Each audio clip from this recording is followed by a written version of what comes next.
Hello बच्चों, कैसे हो आप सभी। मैं महेश सैनी, आपका अपना जूलॉजी एजुकेटर, स्वागत करता हूं आपका इस माइंड मैप सीरीज में। और आज अपनी जो माइंड मैप सीरीज है इसका चैप्टर रहेगा बायोमोलिक्यूल्स पार्ट फर्स्ट। ठीक है, तो बायोमोलिक्यूल पार्ट फर्स्ट में हम लोग जनरली जो अपने लिपिड्स हैं वहाँ तक डिस्कस करेंगे। ठीक है, देन उसके बाद फिर हम सेकेंड पार्ट में डिस्कस करेंगे। तो फर्स्ट ऑफ ऑल हम देखेंगे कि बायोमोलिक्यूल्स होते क्या हैं। ठीक है, देन फिर देखेंगे कि इनका एनालिसिस कैसे किया जाता है, यानी कि ओवरऑल मानकर चले तो इनका पता कैसे लगाया जाता है। फिर हम बायोमोलिक्यूल्स को वन बाय वन पढ़ेंगे। ठीक है, जिसमें हम कार्बोहाइड्रेट पढ़ेंगे, न्यूक्लिक एसिड पढ़ेंगे और लिपिड्स पढ़ेंगे। ठीक है, तो स्टार्ट करते हैं हम। फर्स्ट ऑफ ऑल बात करते हैं सबसे पहले कि बायोमोलिक्यूल्स होता क्या है। ठीक है, बायोमोलिक्यूल के बारे में डिस्कस करते हैं। तो देखो, सिंपल सा मतलब है कि जो जीवित ऊतक है, ठीक है, जो लिविंग टिश्यूज है, ठीक है, चाहे वो प्लांट्स हो चाहे वो एनिमल्स हो, तो जो जीवित ऊतक है उनसे प्राप्त होने वाले सभी जो कार्बनिक यौगिक है, ठीक है, जीवित ऊतकों में से मिलने वाले सारे जो कार्बनिक यौगिक है वो कहलाते हैं बायोमोलिक्यूल्स। उन्हें कहते हैं बायोमोलिक्यूल्स। हालांकि अगर अपन बात करें तो जो जीवित ऊतक है, ठीक है, उन जीवित ऊतकों में कार्बनिक जो यौगिक है उनके अलावा अकार्बनिक तत्व भी और यौगिक भी पाए जाते हैं। मतलब कि सिंपल से वे में कह सकते हैं अपन कि बायोमोलिक्यूल तो हो गया जीवित जो ऊतक अपने लिविंग जो टिश्यूज है उनमें पाए जाने वाले जो कार्बनिक यौगिक हैं, ठीक है, उन्हें हम बायोमोलिक्यूल कहते हैं। लेकिन ऐसा नहीं है कि सिर्फ कार्बनिक ही पाए जाते हैं जीवित ऊतकों में। जीवित ऊतकों में अकार्बनिक जो तत्व हैं वो या अकार्बनिक जो यौगिक है दोनों ही पाए जाते हैं। ठीक है, अब जैसे अपन बात करें भाई कि कैसे पता लगाया जाए, इनका पता कैसे लगाया जाए कि एक जो लिविंग टिश्यू है अपना, एक जो जीवित ऊतक है या सजीव जो ऊतक है उनके मध्य ये उपस्थित है या उनके अंदर ये पाए जाते हैं, कैसे पता लगाया जाए। तो फिर उनके लिए अपन क्या करते हैं, इनका एनालिसिस करते हैं, इनका परीक्षण करते हैं। ठीक है, तो परीक्षण करने के लिए सबसे पहले अपन क्या लेते हैं, एक जो लिविंग टिश्यू है इस लिविंग टिश्यू को लेते हैं। ठीक है, और इस लिविंग टिश्यू को हम first of all chemical analysis करते हैं। इसका first of all chemical analysis करते हैं। और केमिकल एनालिसिस में हम क्या करते हैं कि ये जो लिविंग टिश्यू हमने लिया है, ठीक है, इस लिविंग टिश्यू को हम क्या करते हैं, ट्राइक्लोरो एसिटिक एसिड के साथ ग्राइंड करते हैं। ठीक है, एक जैसे कि वो नहीं होता अपने घर में हमाम दस्ता होता है मसाला कूटने का, ठीक है, तो ऐसे लेते हैं, उसको डालते हैं और वो जो मूसली होती है उसको डालते हैं, उसमें ट्राइक्लोरो एसिटिक एसिड डालते हैं और फिर उसको ग्राइंड करते हैं अच्छे से। ग्राइंड करने पर अपन को एक स्लरी प्राप्त हो जाती है एक। ठीक है, अब वो जो स्लरी होती है उस स्लरी को अपन क्या करते हैं, फिर एक जो फिल्टर पेपर होता है उससे छानते हैं। अब फिल्टर पेपर से जब यह चीज क्लॉथ होता है, ठीक है, उससे जब हम छानते हैं तो हमको इसके दो भाग प्राप्त होते हैं। एक तो वो भाग जो इस फिल्टर पेपर में शेष रह जाता है और एक वो भाग जो उस एसिड के साथ घुलकर नीचे आ जाता है पात्र में। तो दो भाग हमें प्राप्त हुए, एक तो इस फिल्टर पेपर में रह गया और एक इस एसिड के साथ घुलकर नीचे अपने पात्र में आ गया। अब इन दोनों का किया जाता है एनालिसिस। ठीक है, तो जो फिल्ट्रेट होता है, जो एसिड में घुला हुआ जो भाग होता है जिसे हम एसिड सोल्यूबल बोलते हैं, ठीक है, इसको अपन क्या करते हैं, दो कैटेगरी में जब इसका एनालिसिस करते हैं तो इसमें दो प्रकार के अणु उपस्थित होते हैं। एक तो अकार्बनिक और दूसरा कार्बनिक जैव सूक्ष्म अणु, यानी कि ऑर्गेनिक माइक्रोबायोमोलिक्यूल्स। ठीक है, और जो रिटर्नटेट होता है, ठीक है, यानी कि जो अपना फिल्टर पेपर में बचा हुआ भाग होता है, ठीक है, उसमें उपस्थित होते हैं कार्बनिक जैव रहित अणु, यानी कि ऑर्गेनिक बायो मैक्रोमोलिक्यूल्स इधर होते हैं, ऑर्गेनिक बायो माइक्रोमोलिक्यूल्स, और जो अकार्बनिक जो तत्व हैं वो हमारे इस अम्ल विलेय भाग में होते हैं। ठीक है, अब अकार्बनिक तत्वों की अगर अपन बात करें फर्स्ट ऑफ ऑल, तो अकार्बनिक में हमको यहाँ पर मिलता है जैसे जल हो गया, आयन्स हो गए जैसे कि सोडियम आयन हो गया, पोटेशियम आयन हो गया, कैल्शियम हो गया, मैग्नीशियम हो गया, फॉस्फेट हो गया, सल्फेट हो गया। ठीक है, और जो गैसेज है वो। अब बात करें अपन जो ये फिल्ट्रेट है, ठीक है, इस फिल्ट्रेट में जो कार्बनिक जैव सूक्ष्म अणु होते हैं, ठीक है, ये फर्स्ट ऑफ ऑल तो कार्बनिक जैव सूक्ष्म अणु की बात करें अपन, कि भाई चलो हमने इधर अकार्बनिक जो तत्व थे इनको तो हमने डिस्कस कर लिया कि इन्हें अकार्बनिक तत्व कहते हैं। अब बात कर रहे हैं अपन कि भाई इन्हें हमने कार्बनिक जैव सूक्ष्म अणु क्यों कहा है, और जो रिटर्नटेट है, ठीक है, जो एसिड इनसोल्यूबल है, ये तो अपना हो गया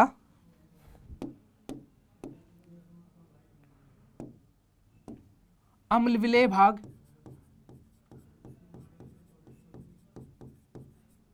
ये वाला, और ये हो गया अपना अम्ल अविलेय भाग। अब अम्ल विलेय भाग में पाए जाने वाले जो यौगिक हैं, इन यौगिकों को हम लोगों ने एसिड सोल्यूबल कहा है, ठीक है, और एसिड सोल्यूबल के साथ में हम इन्हें बोल रहे हैं कार्बनिक जैव सूक्ष्म अणु। अब कार्बनिक जैव सूक्ष्म अणु हम इन्हें कह रहे हैं और इन्हें कार्बनिक जैव वृहद अणु बोल रहे हैं। क्यों बोल रहे हैं, ठीक है, तो देखो ये जो यौगिक हमको इस अम्ल विलेय भाग में मिल रहे हैं अकार्बनिक तत्वों के अतिरिक्त, उन्हें हमने कार्बनिक जैव सूक्ष्म अणु इसलिए कहा है क्योंकि इनका जो आणविक भार है वो होता है 18 से 1800 डाल्टन तक का, 18 से 1800 डाल्टन तक का, ठीक है। उसके अलावा ये एकल अवस्था में मिलेंगे, मोनोमर यूनिट्स में मिलेंगे। उसके अलावा जैसे एग्जांपल की बात करें, जैसे सिंपल शुगर्स हो गई, न्यूक्लियोटाइड्स हो गए, अमाइनो एसिड्स हो गए, ये सारे कहलाते अपने कार्बनिक जैव सूक्ष्म अणु। वहीं अपन बात करें अम्ल अविलेय भाग की या रिटर्नटेट की, तो रिटर्नटेट है, इसमें पाए जाने वाले जो भी यौगिक है उनको हम कह रहे हैं कार्बनिक वृहद अणु। अब कार्बनिक वृहद अणु क्यों बोला है, जैसे हमने यहाँ पर डिस्कस किया ना कि भाई इनका आणविक भार 18 से 800 डाल्टन तक होता है, ठीक उसी तरह इनका जो मोलिकुलर वेट होता है वो 10,000 डाल्टन से अधिक होता है, ठीक है, वो 10,000 डाल्टन से अधिक होता है। जैसे ये एकल अवस्था में मिल रहे थे, ये बहुलक अवस्था में मिलेंगे, यानी कि पॉलीमर फॉर्म में मिलेंगे। जैसे यहाँ हमने बात की थी जो सिंपल शर्कराएं होती है, ठीक है, अब जो सिंपल शुगर है उनकी काफ़ी सारी यूनिट्स को अपन जोड़ देंगे तो वो बन जाएगी पॉलीसैकेराइड। जैसे सिंपल शुगर का मतलब हो गया मोनोसैकेराइड, ठीक है, एक यूनिट। अब काफ़ी सारी हमने यूनिट जोड़ दी तो बन गई पॉलीसैकेराइड, ठीक है। जैसे कि अपन ने बात की इधर न्यूक्लियोटाइड्स होते हैं, न्यूक्लियोटाइड्स मिलकर न्यूक्लिक एसिड बनाते हैं, पॉलीमर हो गया न्यूक्लियोटाइड्स का न्यूक्लिक एसिड। वहीं अपन बात करें अमाइनो एसिड, ये सिंपल अवस्था में होते हैं अलग अलग अमाइनो एसिड। अब अमाइनो एसिड मिलकर प्रोटीन बना लेते हैं, प्रोटीन चेन बना लेते हैं, तो ये सारे कहलाते हैं अपने कार्बनिक जैव वृहद अणु। अब यहाँ पर एक इंटरेस्टिंग फैक्ट ये आता है कि भाई जो वसा है ना, ठीक है, इस वसा का जो मोलिकुलर वेट है वो तो 800 डाल्टन से कम होता है या 800 डाल्टन होता है, ठीक है, लेकिन हम इसे इंक्लूड करते हैं किधर, जैव वृहद अणुओं में। अब उसका रीजन क्या है, तो देखो इसका एक सिंपल सा रीजन है कि भाई ये जो वसा है ये कहाँ पाई जाएगी। देखो पहली बात तो मैंने यहाँ पर लिख दिया कि ये बहुलक नहीं होता, ठीक है, लेकिन फिर भी अपन इसको कहाँ इंक्लूड कर रहे हैं, जो कार्बनिक जैव अणु है उनमें। तो देखो जो वसा है ये पाई जाएगी अपन को कोशिका झिल्ली में, मुख्यतः कोशिका झिल्ली में। अब होता क्या है कि जब हम इस टिश्यू को ग्राइंड करते हैं, इस ऊतक को पीसते हैं हम, तो ये जो कोशिका झिल्ली है, ठीक है, इसके फ्रेगमेंट्स होते हैं, यानी इसके टुकड़े बनते हैं। अब इसके जो टुकड़े हैं इनको हम वेसल्स बोल देते हैं, यानी पुटिकाएं बोल देते हैं। अब जब हम क्या करते हैं, ये जो स्लरी हमें मिली थी, इस स्लरी को जब हम फिल्ट्रेट करते हैं, इसको हम छानते हैं, तो ये जो वेसल्स है इस फिल्टर पेपर से छनकर नीचे नहीं जा सकती, इसलिए ये जो वेसल्स हैं या ये जो लिपिड है वो रह जाती है इस रिटर्नटेट वाले भाग में, ठीक है, वो रिटर्नटेट वाले भाग में रह जाती है। इसलिए हम इसको इंक्लूड करके चलते हैं इधर, क्योंकि रिटर्नटेट में पाई जाती है वसा, ठीक है, लेकिन है ये क्या, एक जैव सूक्ष्म अणु, जैव सूक्ष्म अणु है क्योंकि इसका जो मोलिकुलर वेट है वो 800 डाल्टन से कम होता है, ठीक है। वसा बहुलक नहीं है, लेकिन ये जैव वृहद अणु भी नहीं है। बस जैव वृहद अणु वाली कैटेगरी में क्यों रखा है, क्योंकि जब ग्राइंड करते हैं तो जो अपनी सेल मेम्ब्रेन है वो पुटिकाओं में टूटती है, और ये जो पुटिका है ये छनकर इस अपने निस्संद वाले भाग में नहीं आ पाती है, ठीक है। मोलिकुलर वेट मैंने बता ही दिया आपको। कोशिका झिल्ली के खंड पुटिकाओं का निर्माण करते हैं जो कि जल में अविलेय होते हैं, इसलिए ये छनकर भी नहीं आते हैं, ठीक है। अब आपको समझ में आ गया कि जो वसा है इसको हमने जो कार्बनिक जैव रहित अणु वाली कैटेगरी में क्यों रखा है। ठीक है, तो इस तरह से तो हमने क्या किया, एक जो टिश्यू है इस टिश्यू को ग्राइंड करके इसका केमिकल एनालिसिस कर लिया कि इसमें कौन कौन से रसायन पाए जाते हैं, और उनको हमने जो यौगिक मिले हैं उनको हमने मेजरली दो कैटेगरी में बांट दिया। एक तो अम्ल विलेयी और दूसरा अम्ल अविलेयी। अम्ल विलेयी में हमने पढ़ा कार्बनिक और अकार्बनिक जो तत्व है या पदार्थ है और कार्बनिक जैव सूक्ष्म अणु। वहीं पढ़ा हमने अम्ल अविलेय भाग में कार्बनिक जैव वृहद अणु। ठीक है, अब हम नेक्स्ट चलते हैं। ये तो हो गया अपना रासायनिक परीक्षण। अब करते हैं हम सेकंड तत्वीय परीक्षण। ठीक है, अब तत्वीय परीक्षण में क्या होगा, तो इसमें कौन कौन से तत्व उपस्थित होते हैं। तो देखो फर्स्ट ऑफ ऑल क्या करते हैं कि यह हाइड्रोजन, ऑक्सीजन, क्लोरीन, कार्बोहाइड्रेट आदि के रूप में जीवित ऊतकों का तत्वीय संगठन प्रदान करता है अपन को। ठीक है, कि भाई जीवित जो ऊतक है उसमें कौन कौन से तत्व कितने परसेंटेज में होते हैं। ठीक है, तो सबसे पहले क्या करते हैं, इस प्रोसेस को करने के लिए हम वही एक ऊतक लेंगे।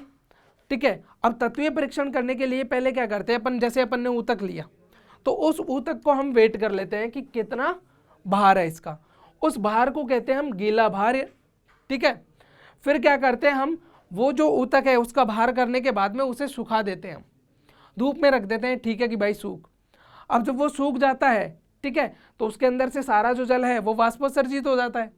जब सारा जल उसमें से बाहर निकल गया उसके पश्चात उसका जो वेट करते हैं, ठीक है, उसको वापस से हम तोलते हैं, तो उसका जो भार आता है उसे कहते हैं हम शुष्क भार। ठीक है, अब गीला भार शुष्क भार हमने देखा। सपोज दैट हमने देखा कि भाई जो इसका गीला भार था वो सपोज दैट 2 kg था। शुष्क होने के पश्चात इसका जो भार है 1.2 kg रह गया।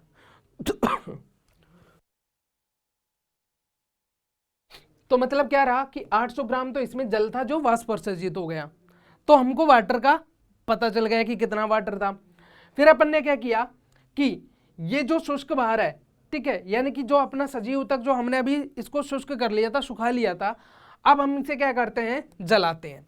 अब जलाते हैं तो सारे कार्बनिक यौगिक CO2 और H2O इसमें परिवर्तित हो जाते हैं। जितने भी कार्बनिक यौगिक थे वो CO2 और H2O में परिवर्तित हो जाएंगे।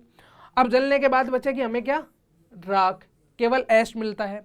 अब ये जो राख है इस राख में ओनली अकार्बनिक तत्व होंगे, क्योंकि कार्बनिक तो सारे अपने क्या हो गए, ऑक्सीडाइज हो गए, CO2 और H2O में परिवर्तित हो गए। जल को हमने पहले ही खत्म कर दिया। तो अब बाकी यहाँ बचा क्या, सिर्फ अकार्बनिक तत्व। अब ये अकार्बनिक तत्व कौन कौन से होते हैं, तो देखो हम बात करते हैं कंपैरिजन में कि जो अपनी अर्थ क्रस्ट है, ठीक है, भूपर्पटी है, उसमें कितना मिलता है और जो हमारी बॉडी है उसमें कितना मिलता है, दोनों को कंपैरिजन करके चल रहे हैं। जैसे अपन बात करें हाइड्रोजन की, हाइड्रोजन है वो होती है अपना अर्थ क्रस्ट में 0.14%, सारे वेटेज यहाँ पर परसेंट में है, और ह्यूमन बॉडी में होती है 0.5%। वहीं बात करें कार्बन, अर्थ क्रस्ट में होता है 0.3%, ह्यूमन बॉडी में होता है 18.5%। ऑक्सीजन ये अर्थ क्रस्ट में होता है 46.6%, वहीं ह्यूमन बॉडी में होता है 65.0%। नाइट्रोजन ये अर्थ क्रस्ट में बहुत कम अमाउंट में होती है और हमारी जो बॉडी होती है इसमें होती है 3.3%। ठीक है, सल्फर ये अर्थ क्रस्ट में 0.03% में होती है और हमारी बॉडी में होती है 0.3% में। ठीक उसी तरह सोडियम की बात करें तो सोडियम अर्थ क्रस्ट में 2.8% होता है, हमारी बॉडी में होता है 0.2%। कैल्शियम की बात करें तो कैल्शियम 3.6% होता है अर्थ क्रस्ट में, हमारी बॉडी में होता है 1.5%। मैग्नीशियम की हम बात करें तो मैग्नीशियम होता है 2.1% अर्थ क्रस्ट में और हमारी बॉडी में होता है 0.1% में। और सिलिकॉन की बात करें तो अर्थ में ये होती है 27.7% और हमारी बॉडी में सिर्फ नेग्लिजिबल अमाउंट में, यानी नगण्य, यानी कि ना के बराबर मान के चलो इसे। ठीक है, तो ये तो कंपैरिजन था हमारा कि अर्थ क्रस्ट में कितनी होती है और हमारी में कितनी होती है। अगर हम यहाँ पर बात करें तो हमारी बॉडी में सबसे अधिक अमाउंट में पाया जाने वाला एलिमेंट कौन सा है, तत्व कौन सा है, तो वो होगा ऑक्सीजन।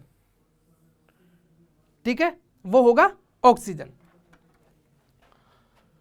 नेक्स्ट बात करें अपन अन्य तत्वों की तुलना में कार्बन और हाइड्रोजन भूपर्पटी की तुलना में किसी भी सजीव में अधिक होते हैं।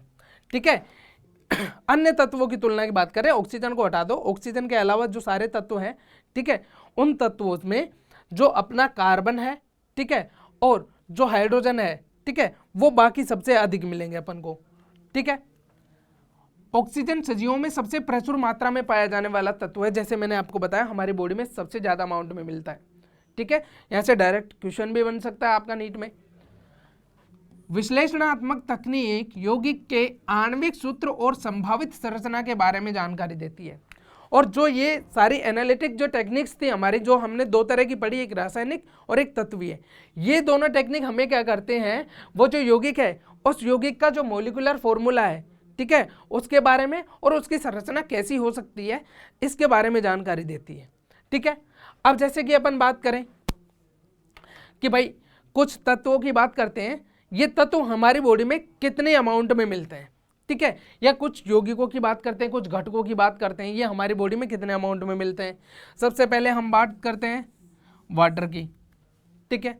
हम बात करें वाटर की तो देखो, वाटर हमारी बॉडी में यहाँ पर percentage of the total cellular mass, कुल जो कोशिकीय जो द्रव्यमान है उसका परसेंटेज हमारी बॉडी में वाटर होता है 70 to 90%, ठीक है। वहीं बात करें प्रोटीन्स की तो हमारी बॉडी में प्रोटीन्स होती है 10 to 15%, ठीक है। अगर बात करें कार्बोहाइड्रेट्स की, ऑल ओवर बॉडी की बात कर रहे हैं, तो ये होती है 3%, लिपिड्स होती है हमारी बॉडी में 2%, न्यूक्लिक एसिड हमारी बॉडी में होता है 5 to 7%, और जो आयंस होते हैं वो होते हैं 1%, ठीक है। तो ये तो सारे जो घटक थे जो मेजरली अपनी बॉडी का फॉर्मेशन करते हैं उनके परसेंटेज थे या उनकी वैल्यू थे। नेक्स्ट हम बात करते हैं जल सजीवों में पाए जाने वाले सबसे प्रचुर रसायन है, सबसे ज़्यादा अमाउंट में जो लिविंग जो एनिमल्स है या जो अपन बात करें लिविंग ऑर्गेनिज्म है, ठीक है, इनकी बॉडी में पाया जाने वाले सब रसायन है, ठीक है, जल। तो ये तो बात हुई अपनी कि ठीक है अपन ने भाई तत्वीय परीक्षण कर लिया, ठीक है, और उसके बाद में देखा हमने कि कौन कौन से तत्व अर्थ में कितना परसेंट अपना योगदान देते हैं या कितने परसेंट उपस्थित होते हैं और हमारी बॉडी में। उसके बाद हमने देखा कुछ घटक, ठीक है, जो हमारी बॉडी का फॉर्मेशन करते हैं, उनका हमने देखा द्रव्यमान की कितना परसेंट हमारी बॉडी में उपस्थित रहता है। अब फर्दर चलते हैं हम उपापचयज के बारे में, यानी कि अब स्टार्ट करते हैं हम बायोमोलिक्यूल्स, ठीक है।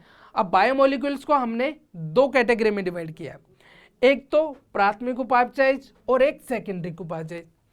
प्राथमिक उपापचयज क्या होते हैं, फर्स्ट ऑफ ऑल अपन बात करें तो ये सारे पहचान योग्य कार्य करते हैं, जबकि ये प्राथमिक उपापचयों में सम्मिलित नहीं होते, मतलब ऐसा कोई डायरेक्ट ये फंक्शन नहीं करते। कार्य की प्रक्रियाओं में ये ज्ञात भूमिका निभाते हैं, यानी कि हमारी जो फिजियोलॉजिकल एक्टिविटी है, जो फिजियोलॉजिकल रिएक्शन चल रही है हमारी बॉडी में, उसमें ये क्या करते हैं, डायरेक्ट पार्टिसिपेट करते हैं, डायरेक्ट भूमिका निभाते हैं। जैसे शर्करा, अमीनो अम्ल, वसा, नाइट्रोजन क्षारक आदि, जैसे हमारी बॉडी में फिजियोलॉजिकल प्रोसेस चल रही है, ठीक है। जैसे अपन बात करें भाई, हाँ, अमीनो अम्ल ये मिलकर प्रोटीन बना रहे हैं, ठीक है। नाइट्रोजन क्षारक ये मिलकर अपन बात करें तो जैसे नाइट्रोजन बेस्ड न्यूक्लियोटाइड न्यूक्लियोसाइड बना रहे हैं, नई कोशिका बन रही है तो उसमें डीएनए का आरएनए का फॉर्मेशन कर रहे हैं, ठीक है। तो मतलब ये डायरेक्ट क्या कर रहे हैं, हमारी बॉडी की फिजियोलॉजिकल जो एक्टिविटीज है उनमें पार्टिसिपेट करते हैं। जबकि यहाँ पर अपन बात करें तो ये जीवों की वृद्धि व विकास में डायरेक्ट भूमिका नहीं निभाते, प्रत्यक्ष भूमिका नहीं निभाते। हाँ, नेक्स्ट अपन बात करें तो इनमें से काफ़ी सारे ऐसे होते हैं जो हमारे फायदे के लिए अच्छे होते हैं। तो इनमें से अनेक मानव कल्याण के लिए क्या होते हैं, उपयोगी होते हैं।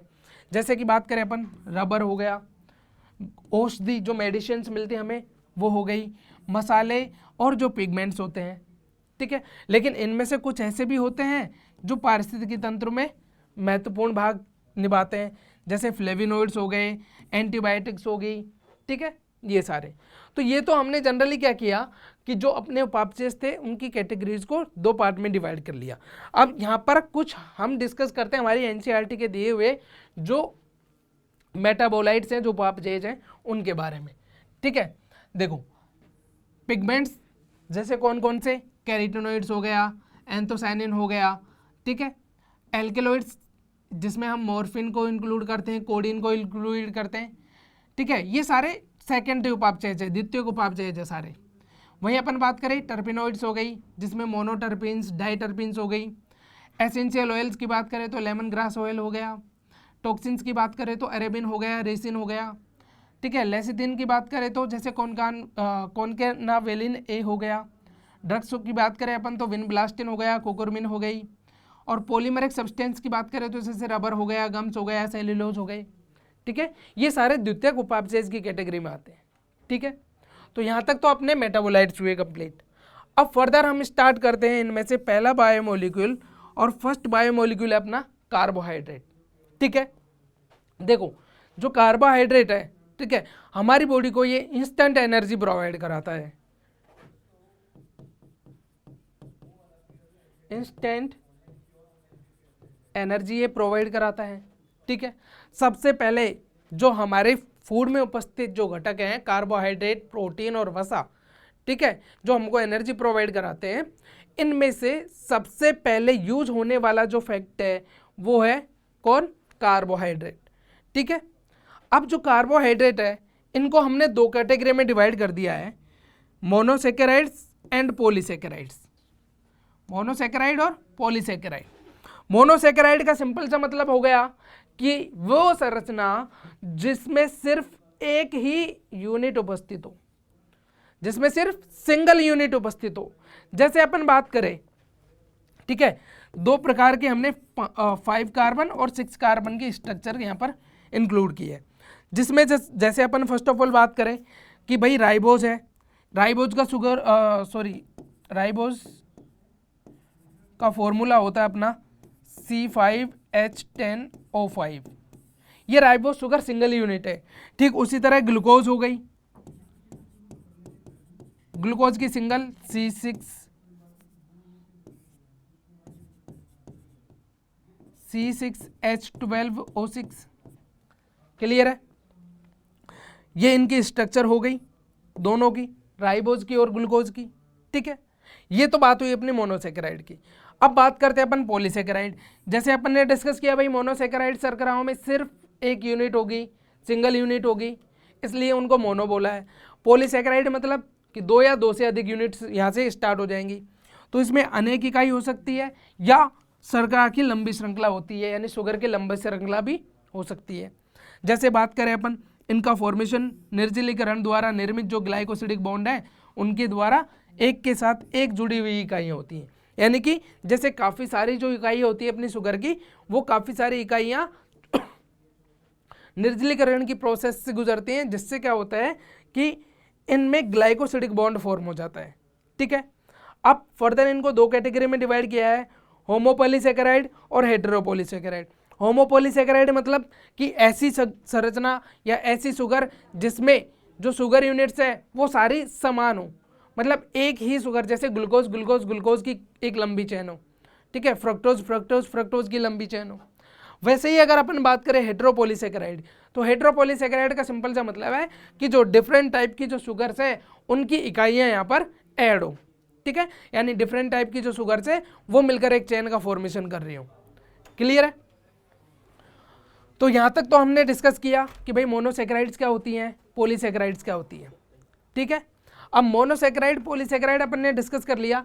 अब फर्दर चलते हैं कि देखो ग्लाइकोजन हो गया, ठीक है, ये कहाँ मिलता है अपन को, कुछ डिस्कस करते हैं कुछ शुगर्स के बारे में, ठीक है। ग्लाइकोजन है ये हमें एनिमल्स में मिलता है और फूड स्टोरेज के काम आता है, यानी हमारी बॉडी में जो भोजन है वो ग्लाइकोजन के रूप में संचित होता है, ठीक है। मोनोमर इकाई इसकी ग्लूकोज हो गई, ब्रांचिंग इसमें पाई जाती है, यानी कि शाखी श्रृंखला होती है, ठीक है। और अगर आयोडीन के साथ अगर हम इसका परीक्षण करते हैं तो ये रेड कलर हमको देती है, तो ये हमको रेड कलर प्रोवाइड करेगी।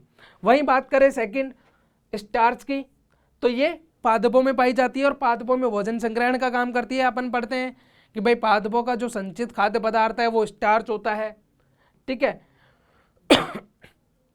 मोनोमर इकाई सिंपल है, और अगर आयोडीन के साथ हम इसे क्या करते हैं, ट्रीट करते हैं, तो ये हमें ब्लू कलर देती है, ठीक है। वहीं बात करें इनुलिन हमें प्लांट्स में मिलती है, ठीक है। फ्रक्टोज का ये क्या है, मौलक है, या अपन कह सकते हैं इसकी मोनोमर यूनिट फ्रक्टोज है, ठीक है। आयोडीन के साथ हमें ये कोई कलर प्रोवाइड नहीं करता, ठीक है।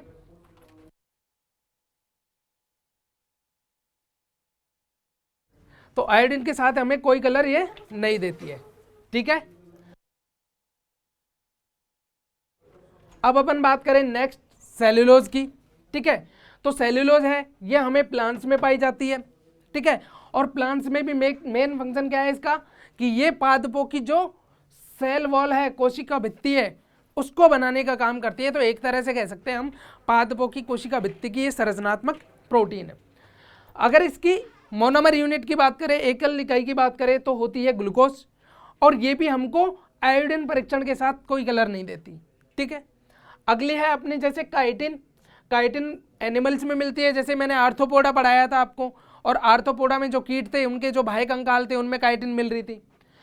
तो मतलब फंक्शन क्या हो गया, एक्सोस्केलेटन ऑफ आर्थ्रोपोड्स, आर्थ्रोपोड का ये बाह्य कंकाल बनाती है, ठीक है।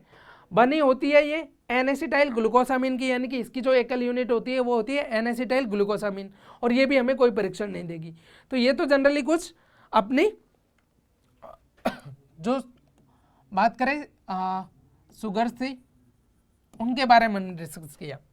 तो हमने डिस्कस किया भाई मोनोसेकेराइड क्या होती है, पॉलीसेकेराइड क्या होती है, होमोपॉलीसेकेराइड, हेटेरोपॉलीसेकेराइड हमने डिस्कस किया, ठीक है। तो मतलब ओवरऑल हमने यहाँ पर जो अपना कार्बोहाइड्रेट्स है उसे डिस्कस कर लिया, ठीक है।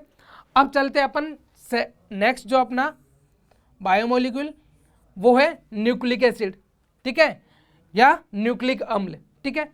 अब हमको अच्छे से पता है कि भाई ये जो न्यूक्लिक एसिड्स है, ठीक है, ये न्यूक्लियोटाइड्स के बहुलक होते हैं, मतलब काफ़ी सारे न्यूक्लियोटाइड्स मिलकर जो न्यूक्लिक एसिड है उसका फॉर्मेशन करते हैं, या इनडायरेक्टली अपन कहते हैं तो न्यूक्लिक एसिड से वो अमाइनो एसिड से बने होते हैं, ठीक है। ये भाई सारे अमाइनो एसिड से तो बनाते हैं न्यूक्लियोसाइड, फिर न्यूक्लियोटाइड, ठीक है, अमाइनो एसिड्स और जो अपनी शर्करा होती है वो, तो ये न्यूक्लियोटाइड के बहुलक होते हैं। प्रत्येक जो न्यूक्लियोटाइड है वो किस किस का बना होता है, तो देखो प्रत्येक जो न्यूक्लियोटाइड है उसमें हमको 3 संरचना मिलती है। एक तो शर्करा या मोनोसेकेराइड, दूसरी हेटेरोसाइक्लिक नाइट्रोजन क्षार विषम चक्रीय नाइट्रोजन क्षार, और थर्ड स्ट्रक्चर मिलती है हमको फॉस्फेट, ठीक है। देखो जो शर्करा है, ठीक है, जो मोनोसेकेराइड है, ठीक है, जैसे अपन आरएनए की बात करें तो राइबोस शर्करा मिलेगी, डीएनए की बात करें तो 2-डीऑक्सीराइबोस शर्करा मिलेगी। तो ये जो शर्करा है, ठीक है, एक तो ये मिलेगी, दूसरा मिलेगा अपन को विषम चक्रीय नाइट्रोजन क्षारक, जो नाइट्रोजन क्षारक होते हैं अपने एडेनिन, ग्वानिन, ठीक है, थाइमिन, साइटोसिन, और थर्ड मिलेगा हमें फॉस्फेट। जो शर्करा है ये और जो नाइट्रोजन क्षारक है, ठीक है, ये दोनों मिलकर बनाते हैं न्यूक्लियोसाइड, और जब काफ़ी सारे न्यूक्लियोसाइड फॉस्फेट बंधों से जुड़ जाते हैं तो बन जाता है अपना न्यूक्लियोटाइड। तो न्यूक्लिक अम्ल अपने किसके बहुलक होते हैं, न्यूक्लियोटाइडों के, ठीक है। अब देखो न्यूक्लियोटाइड में जैसे अपन बात करें, फर्स्ट ऑफ ऑल यहाँ पर भाई नाइट्रोजन क्षार होता है, जैसे अपन बात करें यहाँ पर प्यूर ग्वानिन की, ठीक है, तो ये अपना प्रतिस्थापी प्यूरिन हो गया, ये अपना प्रतिस्थापी पिरिमिडिन हो गया, ठीक है। जैसे ये हमको एडेनिन मिलता है, थाइमिन, साइटोसिन, यूरेसिल मिलता है। वहीं अपन बात करें कि ये न्यूक्लियोसाइड है, न्यूक्लियोसाइड कैसे बनेगा, तो जब क्या होगा, जैसे कि भाई ये एडेनिन है, ठीक है, ये एडेनिन है, ये एडेनिन जब अपना इस शर्करा पर जाकर जुड़ जाएगा, तो जैसे हमने बात की भाई शर्करा और विषम चक्रीय नाइट्रोजन क्षारक दोनों जुड़ते ही बना लेगा अपना न्यूक्लियोसाइड। तो ये अपनी शर्करा, ये जुड़ गया एडेनिन, बन गया न्यूक्लियोसाइड। जैसे ये अपना यहाँ पर ये है अपना एडिनोसिन बन गया, अगर ग्वानिन को जोड़ेंगे ग्वानिन बन जाएगा, ठीक है। वहीं अपन बात करें तो ये जो यूरेसिल है ये जुड़ गया तो थाइमिडिन बन जाएगा, साइटिडिन बन जाएगा, यूरिडिन बन जाएगा। और न्यूक्लियोटाइड क्या बनेगा, तो न्यूक्लियोटाइड हमने बताया कि भाई जब एक न्यूक्लियोसाइड और फॉस्फेट जुड़ जाए, तो ये अपना यहाँ एडेनिन जुड़ रहा था, ये अपनी एजेटिव शर्करा थी, और यहाँ अपना एक फॉस्फेट जुड़ गया, तो ये पूरा बन गया अपना क्या, न्यूक्लियोटाइड। जैसे अगर यहाँ पर एडेनिन जुड़ेगा तो एडेनिक अम्ल, ग्वानिन जुड़ेगा तो ग्वानिक अम्ल, और यहीं अगर शर्करा पे अपन बात करें, जैसे यूरेसिल जुड़ेगा तो यूरिडाइलिक अम्ल, और साइटोसिन जुड़ेगा तो साइटिडाइलिक अम्ल, थाइमिन जुड़ेगा तो थाइमिडिलिक अम्ल, ठीक है। इस तरह से ये सारे बन जाएंगे न्यूक्लियोटाइड। तो आपको समझ में आया नाइट्रोजन क्षार और जो अपनी शर्करा है दोनों मिलके कैसे न्यूक्लियोसाइड बनाया, और कैसे न्यूक्लियोसाइड के साथ जब फॉस्फेट जुड़ गया तो न्यूक्लियोटाइड बन गया, ठीक है। अब काफ़ी सारे न्यूक्लियोटाइड्स जब चेन बना लेते हैं तो अपने न्यूक्लिक एसिड बन जाते हैं। अब देखो, राइबोस शर्करा एवं यूरेसिल आरएनए में उपस्थित होते हैं। अब हमको अच्छे से पता है राइबोस शर्करा सिर्फ आरएनए में मिलेगी और जो यूरेसिल है ये भी आरएनए में मिलेगा, क्योंकि हमने पढ़ा है कि भाई यूरेसिल की जगह तो थाइमिन आ जाता है आरएनए में। ठीक है, तो हमने को अच्छे से पता है कि आरएनए में कौन कौन उपस्थित है, राइबोस शर्करा और यूरेसिल। वहीं अपन बात करें तो डीएनए में 2-डीऑक्सी राइबोस शर्करा होगी और यूरेसिल की जगह आ जाएगा थाइमिन।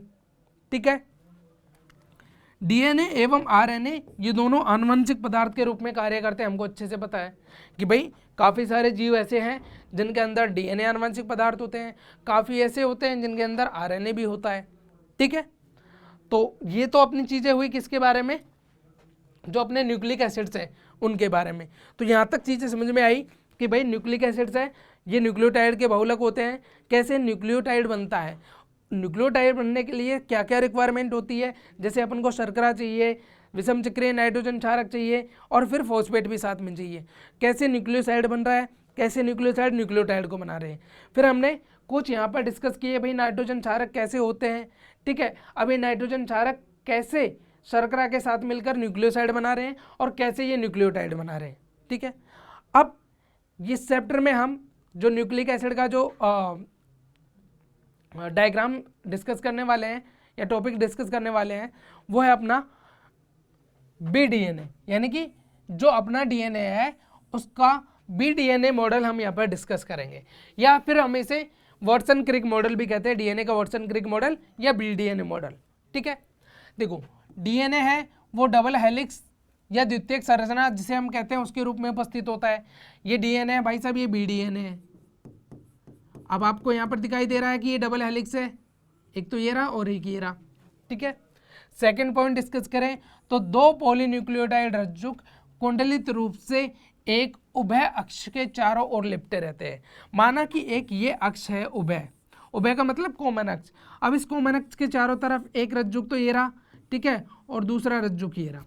अब समझ में आया कि उभय अक्ष के चारों तरफ कैसे लिपटे रहते हैं दोनों। ठीक है, दो पॉलीन्यूक्लियोटाइड रज्जुक प्रति समानांतर तथा एक दूसरे के पूरक होते हैं।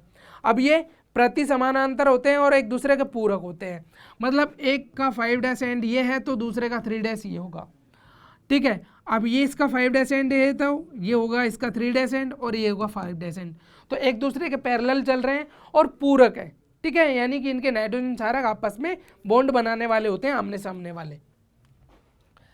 एक रज्जुक के ए व जी आवश्यक रूप से दूसरे रज्जुक पर क्रमशः टी व सी के साथ क्षार युग्म बनाते हैं। ठीक है, एक रज्जुक का ए, जैसे सपोज दैट अपन ने माना भाई ये, मैं थोड़ा बड़ा डायग्राम बना देता हूं।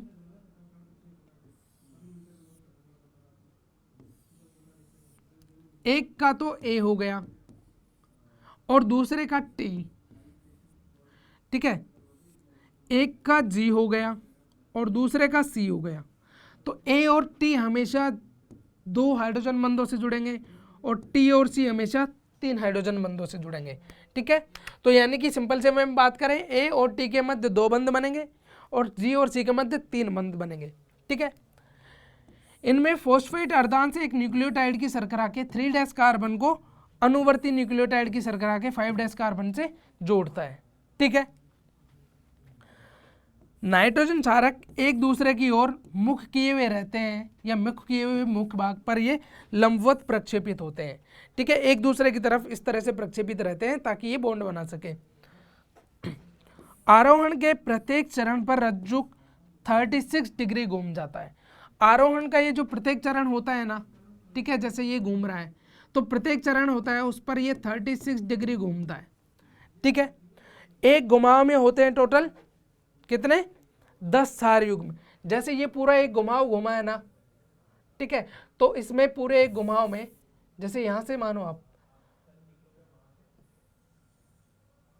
ये पूरा एक घुमाव घुमा है तो इसमें 10 क्षार युग्म होंगे पूरे इस घुमाव में, 10 क्षार युग्म है।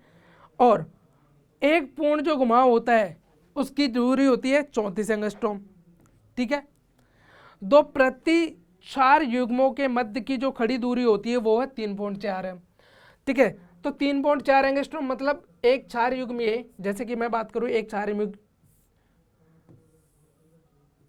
मैं बात करूँ जैसे एक 4 युग्म ये एक ये, इनकी मध्य की ये जो दूरी है ये होती है 3.4 एंगस्ट्रॉम, ठीक है।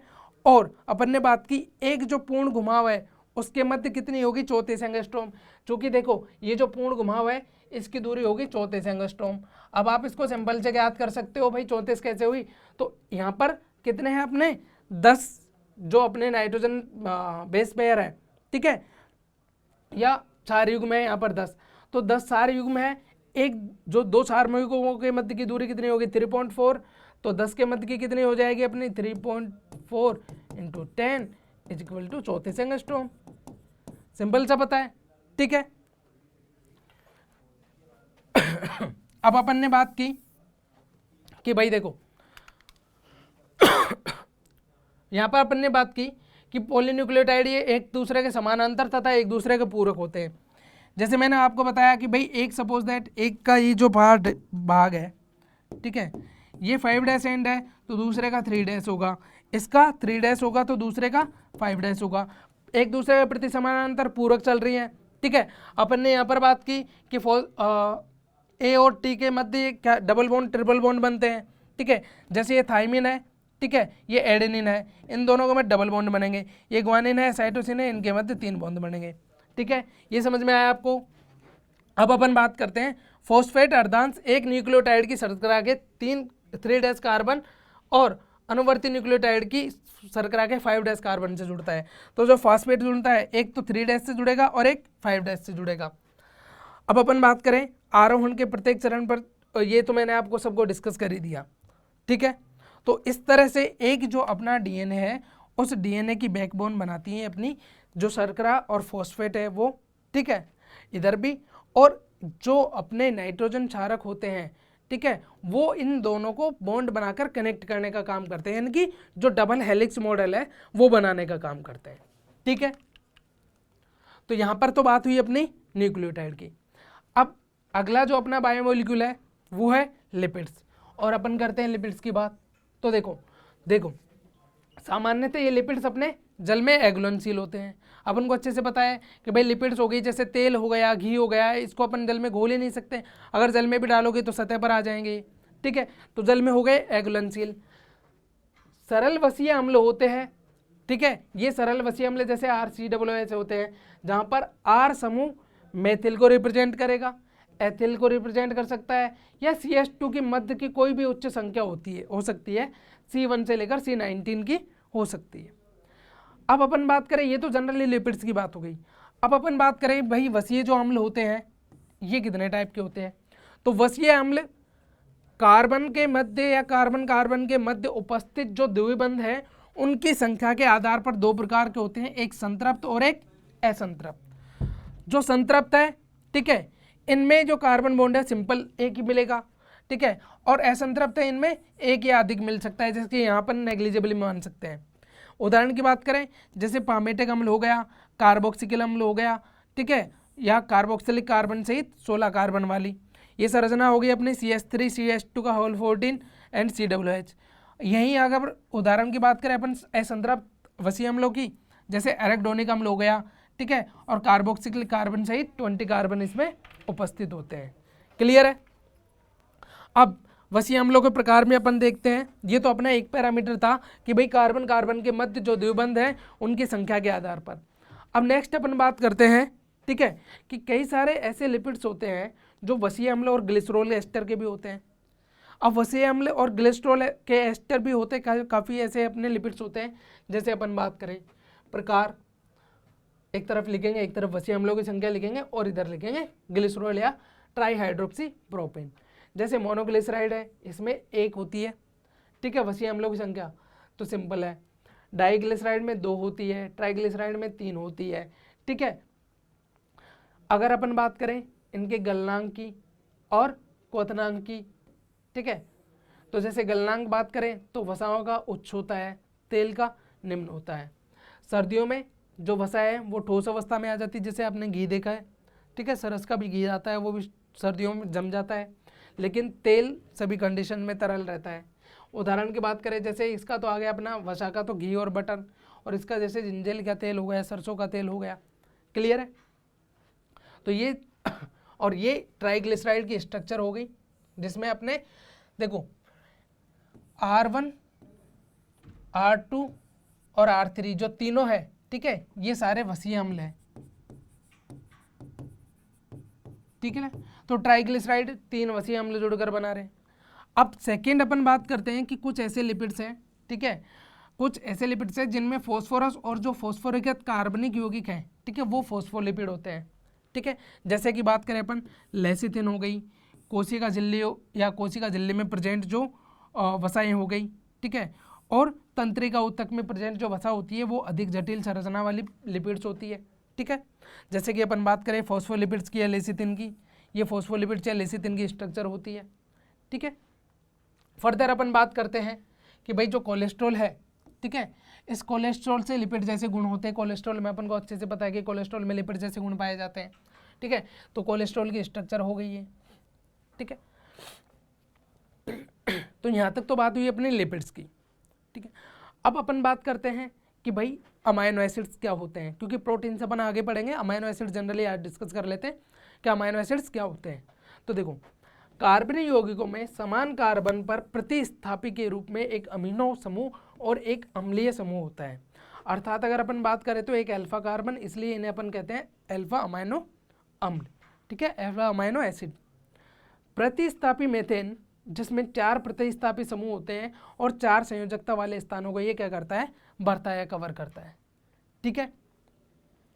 अमीनो अम्लों के रासायनिक और भौतिक जो गुण है, ठीक है, वो आवश्यक रूप से अमीनो, कार्बोक्सिलिक और आहार क्रियात्मक समूह के ही होते हैं, यानी कि इनके जो रासायनिक भौतिक गुण इन पर क्या करते हैं, डिपेंड करते हैं।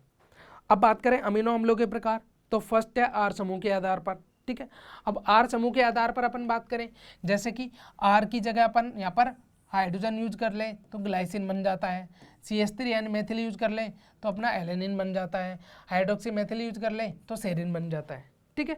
आर समूह चेंज होता रहेगा, अमीनो अम्लों के प्रकार चेंज होते रहेंगे।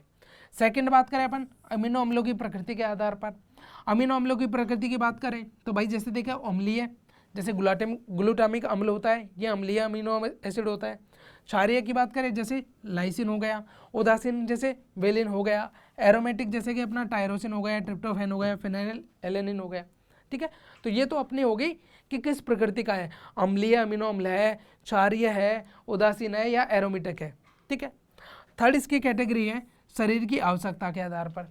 अब शरीर की आवश्यकता के आधार पर अमीनो अम्लों को 2 कैटेगरी में डिवाइड किया है, एक तो वो जो हमारे शरीर के लिए आवश्यक होते हैं और एक वो जो ऐसे अनावश्यक होते हैं। आवश्यक का मतलब क्या हो गया, सिंपल सी बात में करें कि जो हमारे शरीर के द्वारा संश्लेषित नहीं होते, यानी कि उनको तो हमें लेना ही पड़ेगा, ठीक है। अनावश्यक क्या हो गया, जो शरीर में संश्लेषित होते हैं तो बाहर से लेने की जरूरत नहीं है।